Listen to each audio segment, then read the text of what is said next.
Perkenalkan, nama saya Pelita Najelina Silaban dengan NPM 2110070 dari Prodi Pendidikan Bahasa dan Sastra Indonesia. Video ini saya buat guna memenuhi tugas dari mata kuliah Sejarah Sastra. Dalam video ini kita akan membahas karya sastra angkatan 45.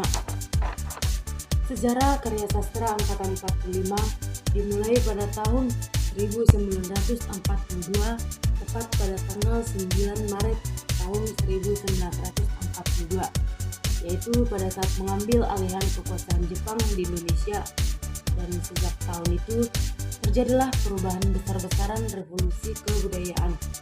Angkatan 45 ini lahir pada saat perjelakan kemerdekaan. Pada saat itu, perkembangan bahasa dan sastra Indonesia masih cukup karena pemerintah Jepang melarang pemakaian bahasa Belanda dan mengharuskan pemakaian bahasa Indonesia. Sastra Indonesia pada zaman ini dibentuk di sebuah kantor pusat kebudayaan pada bulan April tahun 1943 atau yang disebut juga dengan Keimin Gunka Sidoso. Ada 4 tokoh utama yang dianggap sebagai pelopor angkatan 45 ini, yaitu Chairil Anwar, Asrul Sani, Rival Apin, dan Idrus.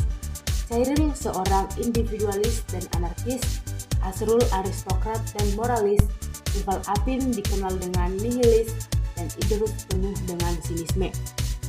Karakteristik karya sastra angkatan 45: 1. Revolusioner dalam bentuk dan isi. Yang kedua, mengutamakan isi dalam penyampaian yang nyata. Ketiga, seni adalah sebagai sarana untuk menumpang manusia dunia yang sedalam-dalamnya. Yang keempat, ekspresionis mengutamakan ekspresi yang jernih, individualis, dan lebih mengutamakan cara pribadi. Yang kelima, humanis universal bersifat kemanusiaan umum.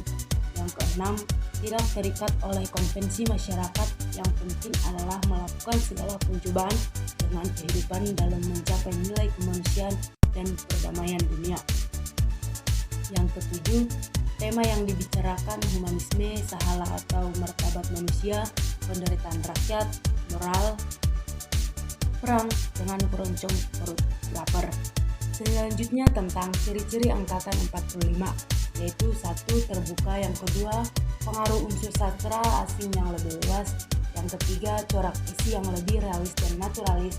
Yang keempat, individualisme sastrawan lebih menonjol. Yang kelima, dinamis dan kritis.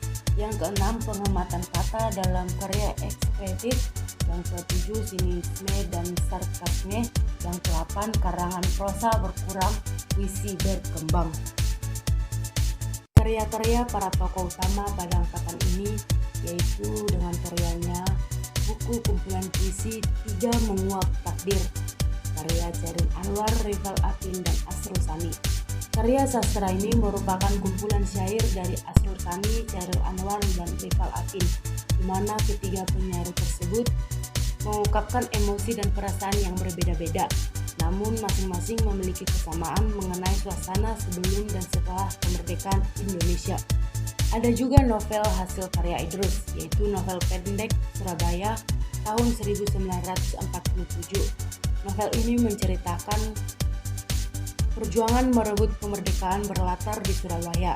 Imajinasi yang digambarkan oleh Idrus telah menekan pada pertempuran dan pertumpahan darah. Demikian karya sastra angkatan 45 yang boleh saya jelaskan untuk saat ini. Sekian dan terima kasih.